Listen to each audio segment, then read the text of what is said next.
الرحمن الرحيم.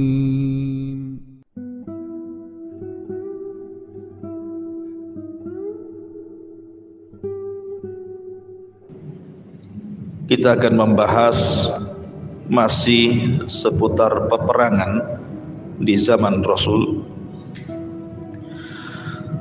tetapi khusus malam ini peperangan yang terjadi ini sangat menyedihkan hati kaum muslimin, terutama Nabi sallallahu alaihi wasallam. Karena di perang ini banyak gugur sahabat-sahabat pilihan, bahkan pakar-pakar Quran. Mereka dibunuh dengan cara dikhianati. Ada dua perkara atau dua perang yang ingin saya jelaskan di malam hari ini. Pertama, Sariyatul Raji. Raji itu artinya sumur. Di sini terjadi pembantaian. Kemudian yang kedua kita akan bicara tentang Bi'ru Ma'unah. Ini juga sumur juga. Namanya sumur Ma'unah. Dua-duanya sumur. Makanya kemudian peperangannya dinisbatkan kepada dua sumur ini. Pertama sumur Raji' dan yang kedua sumur Ma'unah. Bagaimana kisahnya? Ma'asyiral muslimin yang dimuliakan Allah Subhanahu wa taala, ketika Nabi sallallahu alaihi wasallam mengalami kekalahan di Uhud dan banyak para sahabat menjadi korban di perang Uhud dan mati syahid. Sekitar 70 syuhada Uhud mati di perang Uhud. Maka tepat di bulan Safar pada tahun 4 Hijriah, di sini banyak peristiwa. Salah satunya adalah peristiwa yang kita akan kisahkan, Sariyatu Ar-Raji. Sariyah itu satu pasukan yang tidak dipimpin Nabi. Jadi suatu ketika dikisahkan, datang dari kabilah Idhal dan Qarah menemui Nabi sallallahu alaihi wasallam untuk diutus kepada mereka yang bisa mengajarkan Islam dan membacakan kepada mereka Al-Quran. Maka Nabi sallallahu alaihi wasallam ketika itu mengutus 6 sahabat terbaik. Nanti kita akan kisahkan sedikit biografi dari 6 sahabat ini. Lah, kemudian setelah kemudian mereka pun sampai di tujuan, tiba-tiba kemudian mereka dikhianati. Akhirnya terjadilah pembunuhan terhadap 6 sahabat ini dan terjadi pembantaian di sumur namanya Raji. Siapa sahabat-sahabat ini? Bagaimana kisah pembantaiannya? Ini yang menarik kita akan bahas di malam hari ini. Ma'asyiral muslimin yang dimuliakan Allah Subhanahu wa taala. Pertama sahabat yang diutus Nabi sallallahu alaihi wasallam adalah Marsad ibn Abi Marsad. Marsad ibn Abi Marsad, dan dia termasuk orang yang awal-awal masuk Islam. Dia mengikuti 2 peperangan besar. Pertama perang Badar dan yang kedua perang Uhud. La Marsad ini, ma'asyiral muslimin yang dimuliakan Allah Subhanahu wa taala, dia adalah Marsad ibn Abi Marsad ibn Husain dari Bani Ghinah, dan ayahandanya semasa jahiliyah itu berkawan baik dengan Hamzah ibn Abdul Muttalib, maksudnya paman Rasul. Marsad ibn Abi Marsad ini ketika perang Badar, dia dipercaya untuk membawa tawanan. Dalam perang Badar kan kaum muslimin menang. Banyak orang-orang kafir Quraisy terbunuh dan tertawan. Lah yang menyeret tawanan itu adalah Marsad ibn Abi Marsad ini, karena besar perawakannya dan kuat tenaganya. Tiba-tiba kemudian di tengah jalan dia digoda oleh seorang wanita pelacur. Marsad ini digoda oleh seorang wanita pelacur namanya Inak. Lah si Inak ini, wanita pelacur ini adalah teman dia di masa jahiliyah. Akhirnya kemudian wanita ini mengajak berzina dengan Marsad, tapi Marsad karena sudah masuk Islam, tahu dosa zina, takut melakukan dosa besar, dia pun menyingkir dari wanita itu. Kemudian menghadap Nabi SAW. Karena ada perasaan suka, maka dia meminta izin kepada Nabi SAW untuk menikah dengan wanita pezina ini. Dari situlah kemudian turun ayat Az-zani la yankihu illa zaniyatan aw musyrikatan waz-zaniyatu la yankihuha illa zanin aw musyrikin wa harrama dzalika 'alal mu'minin. Laki-laki pezina tidak boleh menikah kecuali dengan wanita pezina atau musyrik, dan wanita pezina tidak mungkin menikah kecuali dengan laki-laki pezina atau musyrik, dan yang demikian itu diharamkan kepada orang-orang yang beriman. Turun ayat ini kepada Marsad ibn Abi Marsad.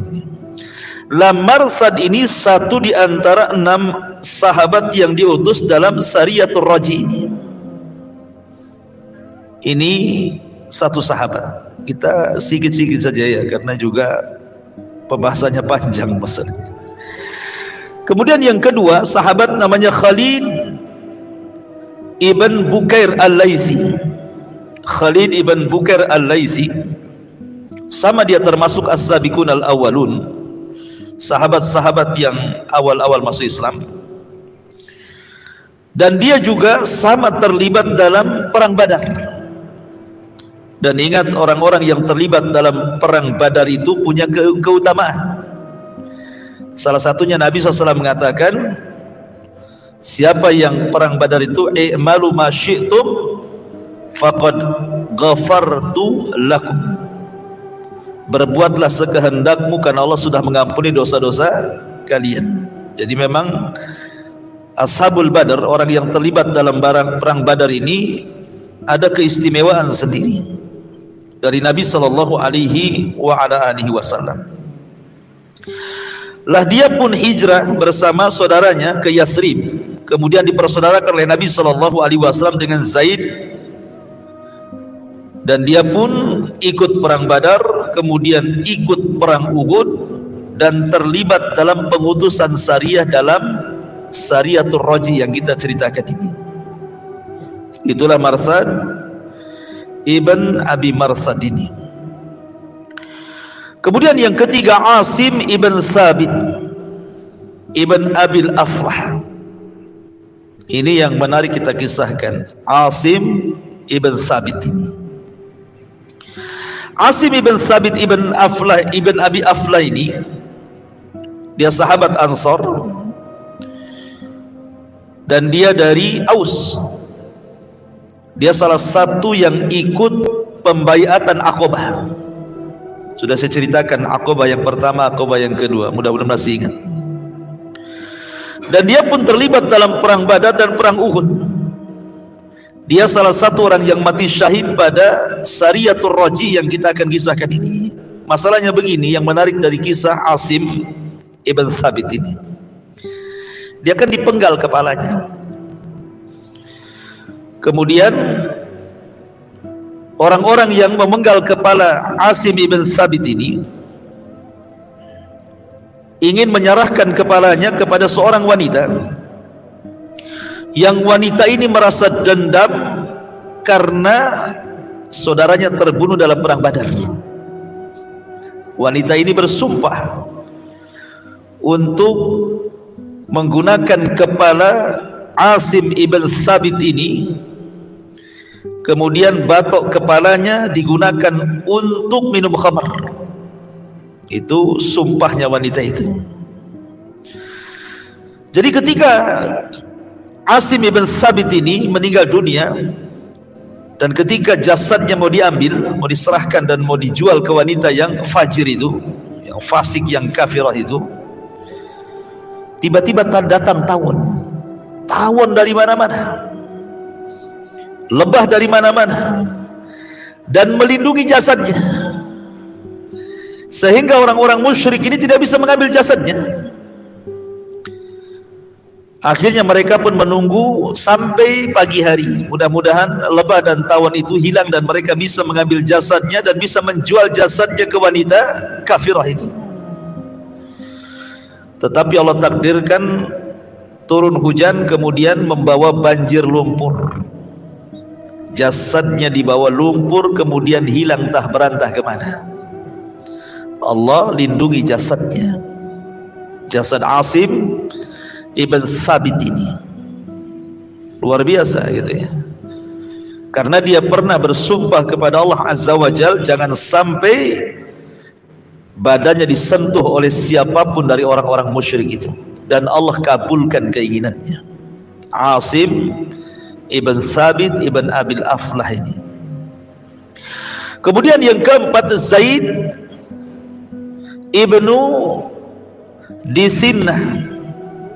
Zaid ibn Dithinnah ini salah satu syuhada al-awwalin, juga termasuk sahabat-sahabat yang awal-awal masuk Islam, dan dialah yang membunuh pemimpin Quraisy dalam perang Badar. Siapa yang dibunuhnya? Umayyah ibn Khalaf. Umayyah ibn Khalaf ini sama dengan Abu Jahal posisinya, pemimpin, sama dengan Abu Sufyan, sama dengan Abu Lahab, pemimpin besar. Dan dialah yang dikutuk Nabi SAW ketika Nabi sholat. Kemudian Uqbah ibn Mu'aid datang membawa kotoran, diletakkan di pundak Rasul. Datang Fatimah membersihkannya. Kemudian setelah sholat, Fatimah mengatakan, wahai abiku, doakan kecelakaan kepada mereka.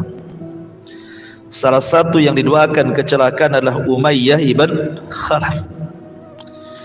Dan Allah kabulkan kutukan Nabi, sehingga Umayyah ibn Khalaf dibunuh oleh Zaid ibn Dithinnah ini di perang Badar. Dan Zaid ibn Dithinnah al-Ansari ini sekali lagi termasuk as-sabiqun al-awwalun, orang-orang yang masuk Islam di awal-awal, ikut dalam perang Badar dan juga perang Uhud, kemudian gugur di Sariyatul Raji yang kita ceritakan. Kemudian yang kelima, Abdullah ibn Tariq. Abdullah ibn Tariq, dia juga sama termasuk as-sabiqun al-awwalun. Dia terlibat dalam dua peperangan besar, Badar dan juga Uhud. Dan dia adalah salah seorang juga sahabat yang diutus oleh Nabi SAW dalam perang Dzatur Raji ini. Dan yang terakhir yang menarik lagi, namanya Khubayb ibn Adi. Khubayb ibn Adi ini tertangkap dalam Sariyatul Raji, kemudian dibawa ke Haram. Karena orang-orang Mekah itu, mereka ingin membalas dendam kekalahan mereka di Badar, dan siapa sahabat-sahabat yang pernah membunuh keluarga mereka. Dan mereka hafal siapa-siapanya, termasuk Khubayb bin Adi ini. Ketika dalam Sariyatul Raji dia tertangkap, kemudian dibawa ke Mekah. Ketika dieksekusi, hendak dieksekusi karena ketika itu jatuh di bulan Hurum dan di tanah haram, orang-orang musyrik pun masih mengagungkan tanah haram masalahnya, apalagi di bulan haram.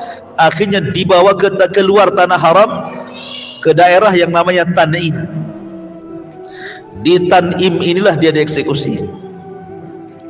Sebelum dieksekusi, maka dia minta izin untuk melaksanakan wudhu dan sholat 2 rakaat dengan singkat, supaya jangan dikira dia takut dibunuh. Kalau lama-lama sholatnya kan disangkanya takut dibunuh gitu. Jadi sholatnya disingkatkan. Kemudian setelah sholat, pembesar Quraisy mengatakan kepada Khubayb ibn Adi ini, atasurruka anna Muhammadan makanak, sudikah dirimu kalau seandainya posisimu diganti dengan si Muhammad itu? Maka Khubayb bin Adi, demi Allah, jangankan lagi dia menempati posisiku, satu duri saja menancap di kaki Rasul saya tidak reda, apalagi kemudian di sini gitu ya, yang mau dibunuh gitu ya, satu duri saja menancap saya tidak reda. Lihat bagaimana para sahabat menebus jiwa mereka karena kecintaan mereka kepada Rasul, bukan isapan jempol belaka, betul-betul dibuktikan dalam perbuatan. Akhirnya Khubayb ibn Adi pun membaca Al-Quran dan terus membaca Al-Quran. Diputus tangannya baca Quran, putus tangan kirinya baca Quran, diputus kakinya baca Quran, kepalanya pun terputus baca Quran sampai meninggal. Khubayb ibn Adi ini 6 sahabat yang diutus Nabi SAW dalam perang Dzatur Raj'i atau Sariyatul Raj'i. Taib, bagaimana kisahnya? Ma'asyiral muslimin yang dimuliakan Allah Subhanahu wa taala, perang Dzatur Raj'i ini Al-Imam Ibn Ishaq rahimahullahu taala, beliau mengisahkan dan dia pakar sejarah. Jadi ketika Nabi SAW kalah dalam perang Uhud, kemudian Nabi SAW mulai mengatur strategis dalam dakwah. Dia ingin mengirim orang-orang pilihan ke kabilah-kabilah, mengajak mereka masuk Islam. Ya, sebagai berhasil, sebagiannya tidak, namanya dakwah kan itu ya. Sehingga kemudian ada 2 kabilah datang, namanya kabilah Idzal dan Qarah ini, menjumpai Nabi SAW, kemudian meminta kepada Nabi SAW, tolonglah kirimkan kepada kami para pakar-pakar Quran untuk mengajarkan Islam kepada kami. Akhirnya kemudian Nabi SAW pun mengutus orang-orang yang saya sebutkan tadi, 6 sahabat ini, karena mereka pakar-pakarnya masalahnya ya. Diutuslah mereka. Lah ketika kemudian sampai di sebuah sumur namanya Sumur Ar-Raji, makanya peristiwa ini disebut Dzatur Raji, Sariyatu Ar-Raji, karena dinisbatkan kepada sumur. Maka kemudian bukannya mereka dihormati, justru mereka dikepung, dikhianati. Nabi SAW dibohongi. Akhirnya kemudian ketika mereka pun dikepung di situ, maka mereka meminta untuk menyerah. Kalau menyerah, mereka tidak akan dibunuh. Tetapi pemimpin dari sahabat-sahabat ini, Asim ibn Thabit tadi, mengatakan, demi Allah, kami tidak akan menerima satu perjanjian apapun dengan orang musyrik. Karena tahu orang-orang kafir itu suka menyalahi janji.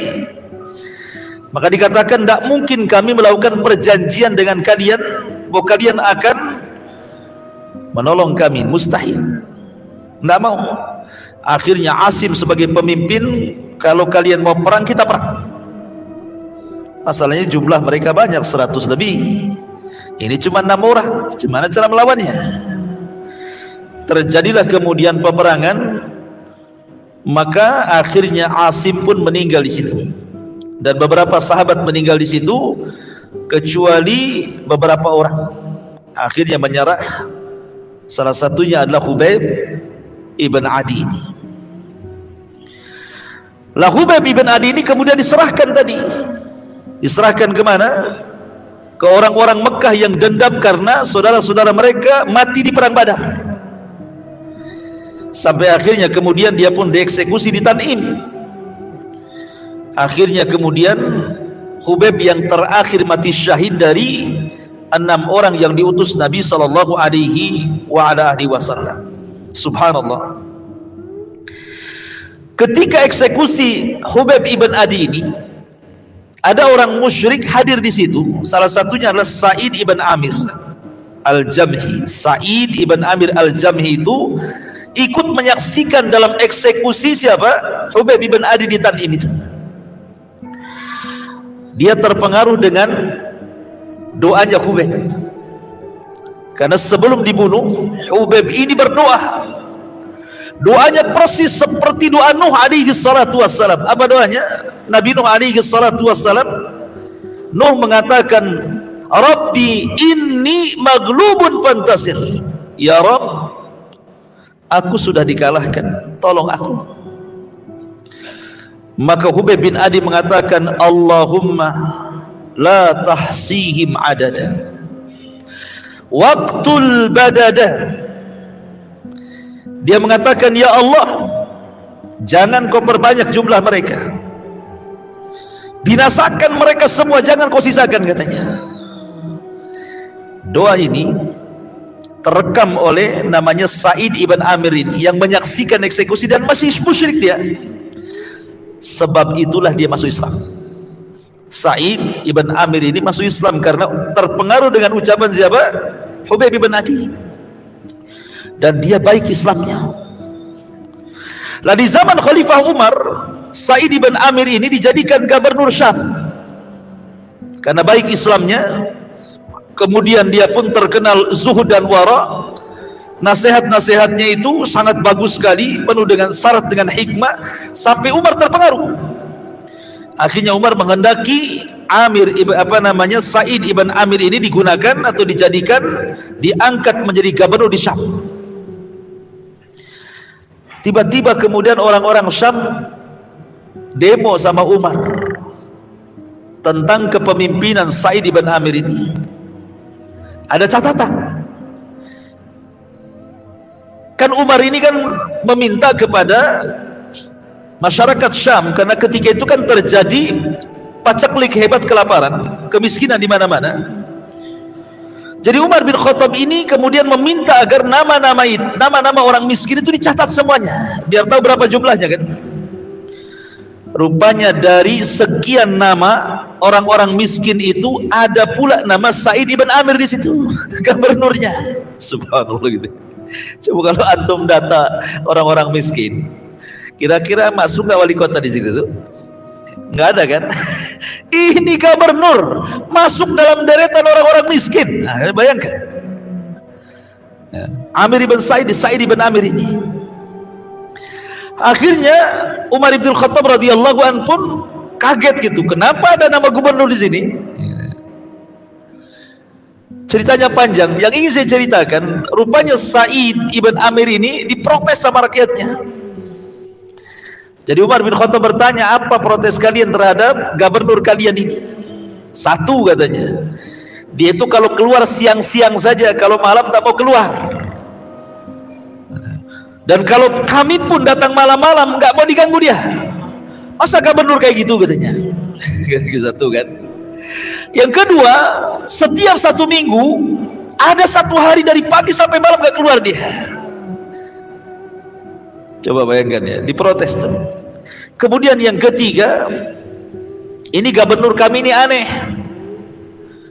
Kalau seandainya dia di tengah-tengah terik matahari, tiba-tiba jatuh pingsan katanya.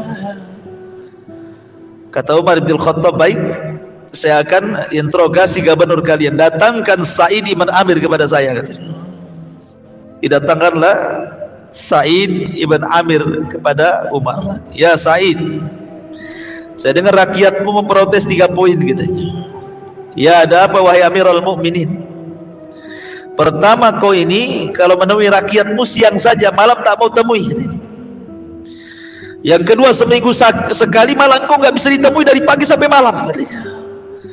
Yang ketiga, kamu itu kadang-kadang pingsan, ada apa kan? Kata Sa'id ibn Amir, saya jawab wahai Amirul Mukminin, ya, yang pertama, adapun kenapa saya keluar siang dan tidak keluar malam, karena malam itu adalah hak aku dengan Robku, jangan ada yang ganggu. Kalau siang adalah hak diriku dan rakyatku. Aku kalau malam tahajud, baca Quran, zikir, makanya saya tidak mau diganggu. Kalau sekarang kan tidak, siang malam sama aja kalau pemimpin. Siang ke kantor, malam kuliner. Kan itu ya. Iya. Kemudian seminggu sekali, kenapa saya dari pagi sampai malam saya nggak keluar? Ya Amirul Mukminin, saya ini punya pakaian satu, tidak mungkin tidak dicuci 1 minggu. Saya harus cuci pakaian. Pakaiannya orang dulu kan menggunakan ihram, antum tahu orang ihram? Nah, seperti itulah pakaiannya orang dulu. Saya harus cuci pakaian itu, tidak mungkin saya keluar telanjang. Saya harus cuci, saya akan jemur, baru kemudian besok saya pakai lagi, minggu depan saya cuci lagi. Pemimpin zaman sekarang, jangan antum hitung pakaiannya, hitung lemarinya. Hitung lemarinya, ya kan? Pakaiannya nggak usah hitung pakaian, lemarinya saja. Ya, kalau sudah banyak lemari, banyaklah pakaiannya di situ.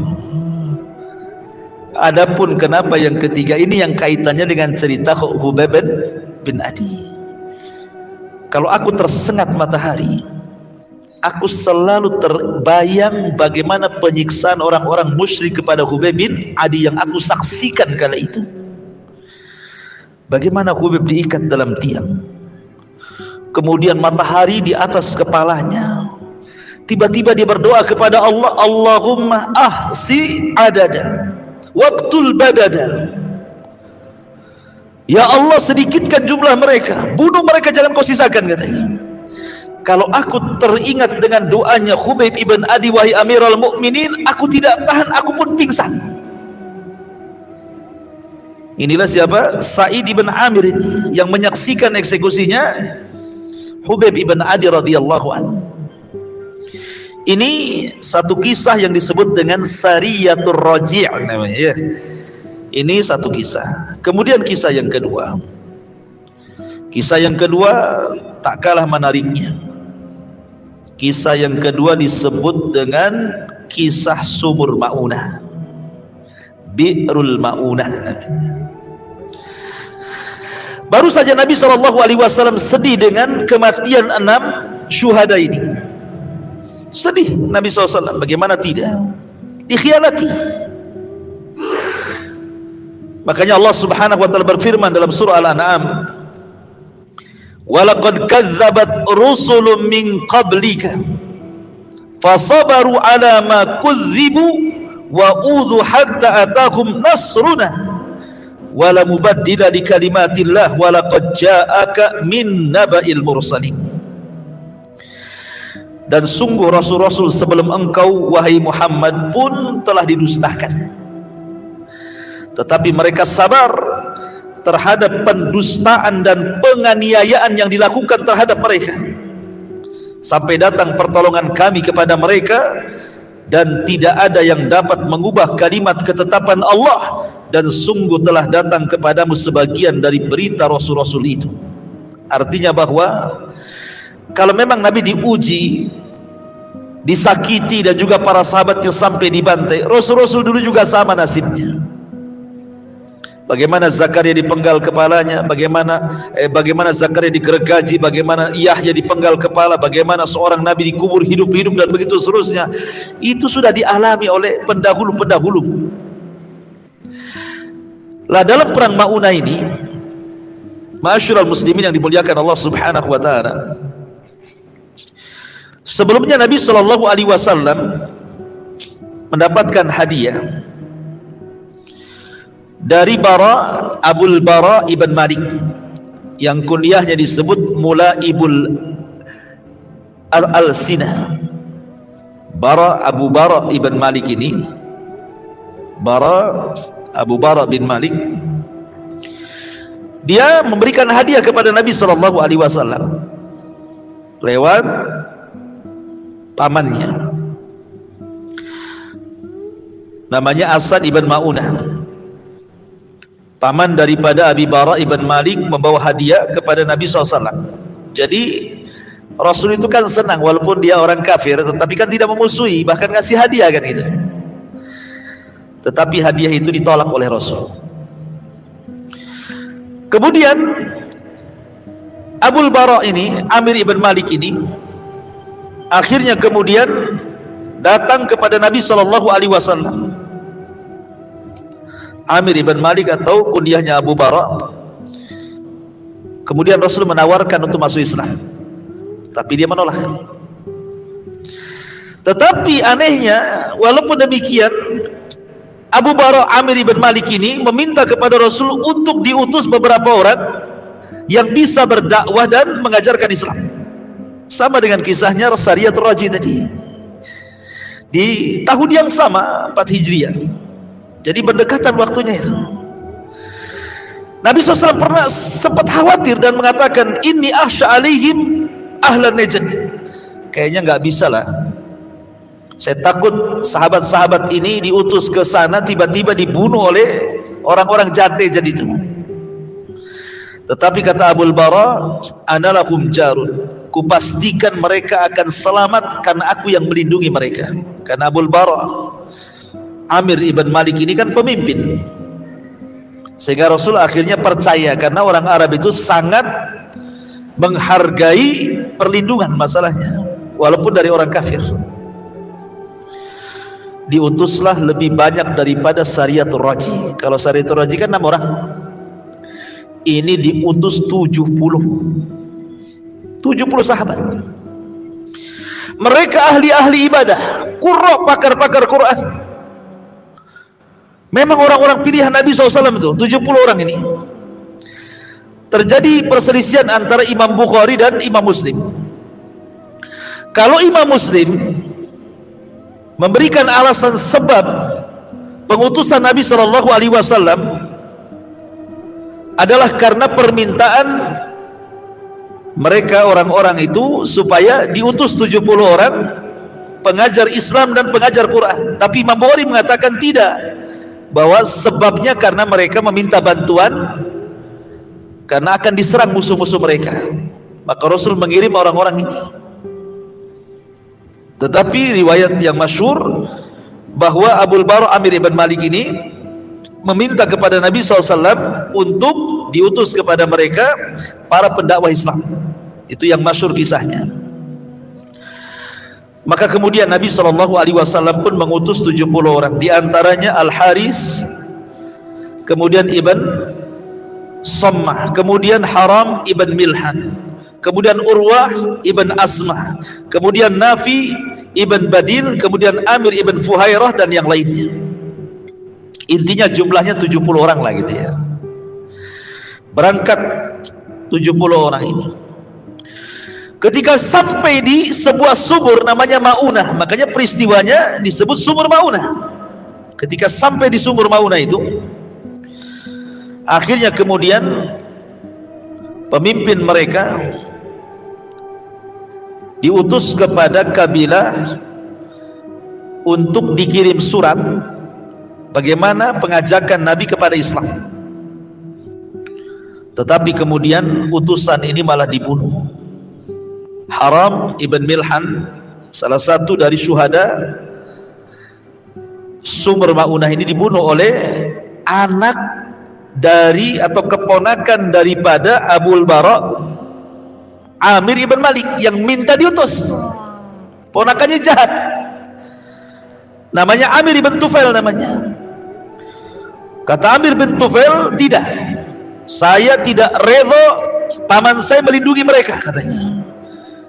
Ketika kemudian surat ini diberikan kepada Amir ibn Tufail oleh Haram ibn Milhan, ketika Haram ibn Milhan dipulang, maka Amir ibn Tufail mengisyaratkan orang-orangnya bunuh dia.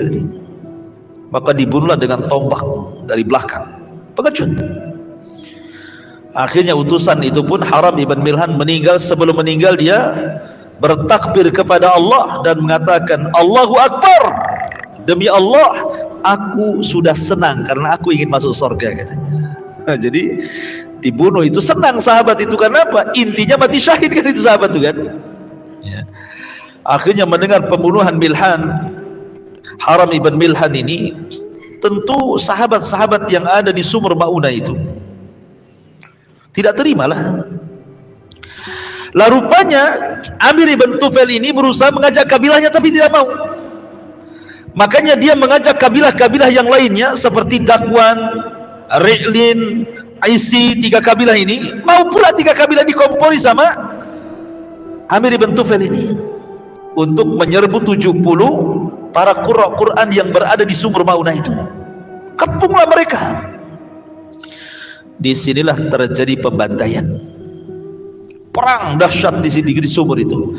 Tetapi karena kalah jumlah, maka semua gugur di perang ini, kecuali ada yang selamat, yang ketika itu telat datang.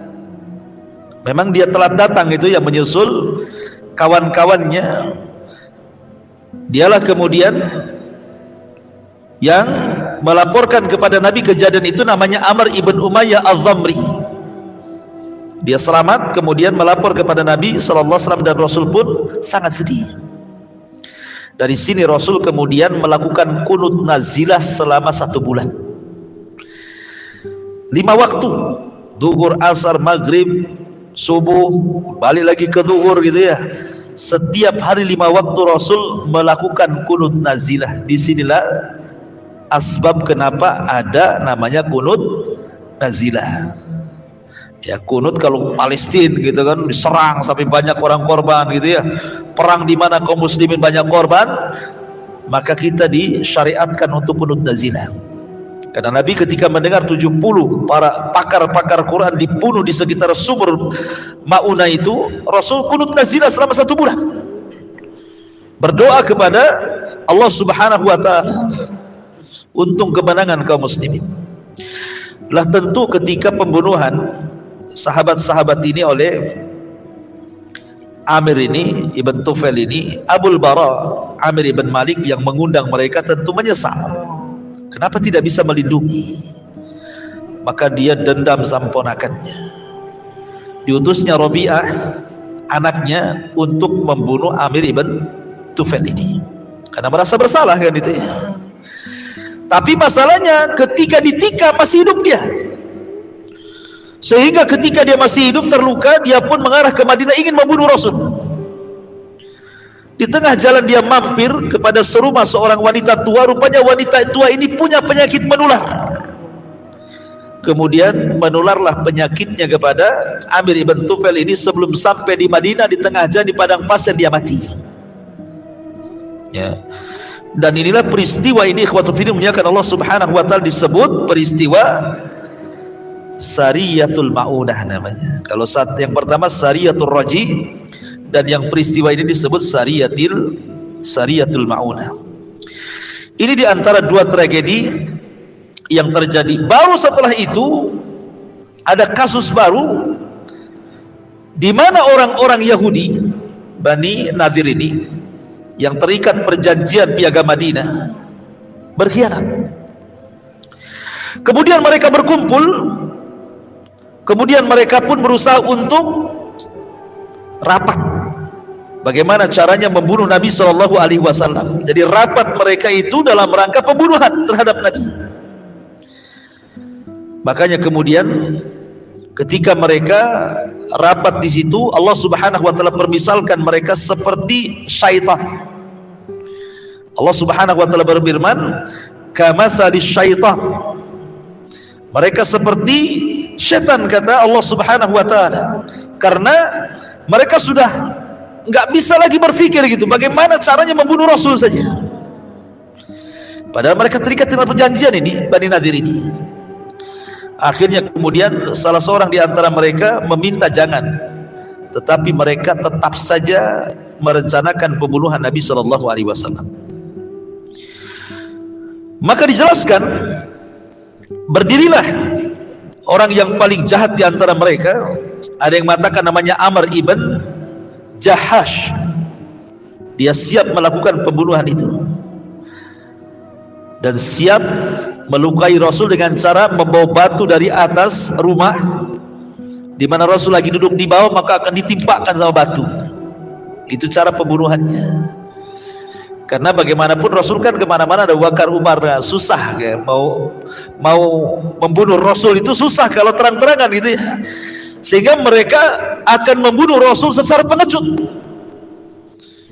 Jadi di mana biasanya duduk-duduk Nabi di situ, di rumah siapa, maka orang Yahudi ini, Bani Nadir, akan naik di atas rumah membawa batu besar, nanti mau ditimpakan di kepalanya gitu ya.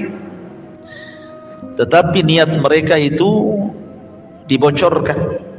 Datang Jibril memberitahu Nabi SAW. Kemudian ketika itu Nabi SAW tidak jadi datang ke situ, justru mempersiapkan pasukan untuk mengepung Bani Nadir.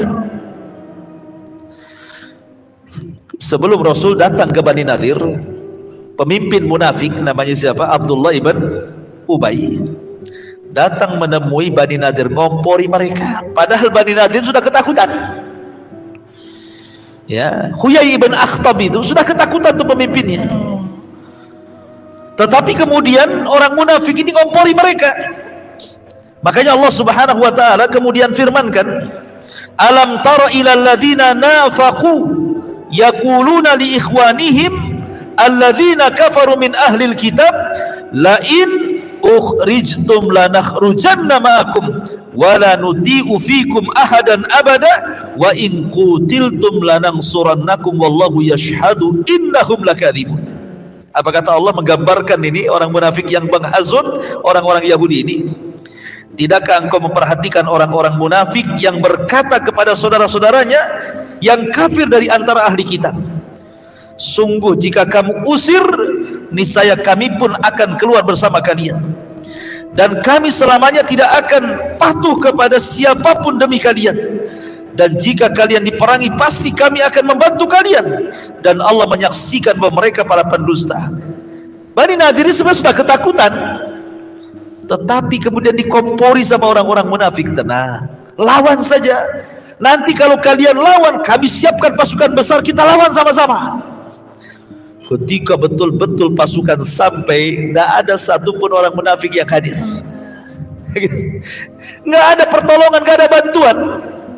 Dari situlah Nabi SAW kemudian mereka dikepung. Bani Nadir ini kan bentengnya penuh dengan pepohonan, terhalang dengan kebun-kebun, sehingga menyulitkan para sahabat untuk menjebol bentengnya. Akhirnya kemudian Rasul memerintahkan untuk menebang pohon, tebang saja pohon-pohon itu. Kalau sekiranya itu menghalangi tujuan jihad. Dari sini kemudian turun ayat, ma qata'tum min linatin aw taraktumuha qa'imatan ala usuliha fa bi idznillah wal yuhziyal fasikin. Apa yang kamu tebang di antara pohon kurma milik orang kafir, atau yang kamu biarkan tumbuh berdiri di atas pokoknya, maka itu terjadi dengan izin Allah dan karena Dia hendak memberikan kehinaan kepada orang-orang fasik. Akhirnya semua ditebang tuh, sampai akhirnya mereka mendekati benteng.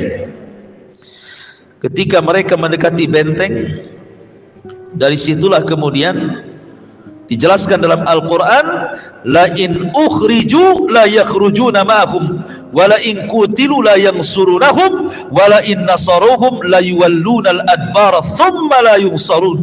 Tidakkah engkau memperhatikan orang-orang munafik yang berkata kepada saudara-saudara yang kafir di antara ahli kitab, sungguh jika kamu diusir, niscaya kami pun akan keluar bersama kalian, dan kami selama-lamanya tidak akan patuh kepada siapapun dari kamu, dan jika kamu diperangi pasti kami akan membantu kalian. Tapi apa yang terjadi setelah Rasul mengapung? Tidak ada satupun munafik yang datang kan? Dari situlah Allah berikan kehinaan. Mereka pun dikepung, akhirnya diusir dari Madinah. Diusir dari Madinah. Jadi terusirnya orang-orang Yahudi di Madinah itu bukan karena Rasul tidak suka dengan keberadaan mereka, tidak. Rasul bermuamalah dengan orang-orang Yahudi itu luar biasa. Kalau antum membaca sejarah bagaimana muamalah Rasul dengan orang-orang Yahudi itu luar biasa, menghormati mereka. Rasul memberikan kesempatan beragama mereka, tidak memaksa agama mereka. Rasul memberikan kehidupan kepada mereka, mau cari rezeki terserah mereka. Terkadang Rasul datang kepada orang sakit mereka, membantu kepada fuqara dan masakin mereka, dan begitu seterusnya. Tetapi mereka berkhianat dalam perjanjian. Itulah yang menjadikan Rasul mengusir orang-orang Yahudi Bani Nadir ini keluar dari Madinah. Ya. Dari sini ma'asyiral muslimin yang dimuliakan Allah Subhanahu wa taala, bahwa Nabi selalu mendapatkan ujian. Dari awal perang Sariyatul Raji, bagaimana sedihnya Rasul, 6 sahabat harus jadi gugur. Kemudian Sariyatul Ma'unah, 70 syuhada mati persis jumlahnya dengan syuhada Uhud. Syuhada Uhud berapa? 70 orang kan? Di sini pun 70 orang. Kemudian perang Bani Nadir justru Rasul akan dibunuh dengan cara pengecut. Dan begitulah ujian kita, ikhwan. Dalam berdakwah itu pasti akan ada ujian seperti yang dialami Nabi SAW. Pasti disakiti, diuji, itu sudah fitrah dakwah. Maka jangan kemudian kita pantang mundur, terus berdakwah. Wallahu a'lam bishawab. Ini diantara kisah 3 perang secara singkat ya. Mohon maaf biasanya agak lama ya, saya karena ada keperluan. Saya cukupkan sampai di sini. Subhanallah bihamdika, asyhadu an la ilaha illa anta, astaghfiruka wa atubu ilaik. Allahu ta'ala alam. Assalamualaikum warahmatullahi wabarakatuh.